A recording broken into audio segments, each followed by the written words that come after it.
വളരെ സമാധാനമായിട്ട് കള്ളക്കടത്ത് നിർത്തിക്കൊണ്ടിരുന്ന എന്നെ നീ തറ പറ്റിച്ചു. എന്തൊക്കെയാ നമ്പ്യാർ സാറേ ഈ പറയണേ? എന്ത് കുറ്റം ചെയ്തിട്ടാ എന്നിട്ട് ഇങ്ങനെ തല്ലിച്ചതക്കണേ? ഒന്നും അറിയില്ലല്ലേ? പണ്ട് മദ്രാസിൽ എന്റെ ഓഫീസിൽ ആ സിഐഡികളെ കൊണ്ടുവന്ന നീ ആയിരുന്നില്ലേ?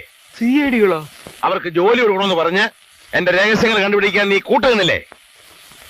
സത്യം പറ, നീ ഒരു സിഐഡി ചാരനല്ലേ? സിഐഡി ചാരനോ?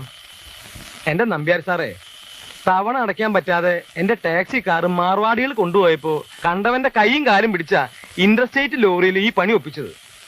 തമ്പി സാറിന്റെ കളത്തില് ലോഡ് ഇറക്കാൻ വരുന്നത് ഇത് 7ാമത്തെ തവണയാണ്. ഒന്നും പറയണ്ട, മുള്ളെടുക്കാൻ മുള്ളു തന്നെയാണ് നല്ലത്.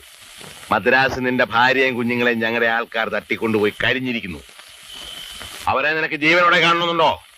എന്റെ ഭാര്യയും കുഞ്ഞുങ്ങളും 24 മണിക്കൂർ സമയം തരുന്നു. നിന്റെ ആ CID പരീക്ഷകളെ 2 നീ തന്നെ ഇവിടെ വെച്ച് കൊള്ളണം.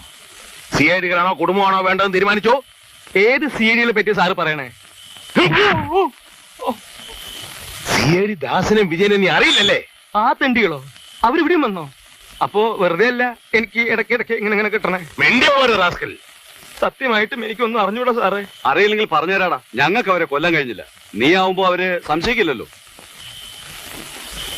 ആലോചിക്കാൻ സമയമില്ല. എന്ത് പറയുന്നു? എന്റെ കുഞ്ഞുങ്ങള് ആ വിചാരം ഉണ്ടെങ്കിൽ ആ പിടിക്ക്.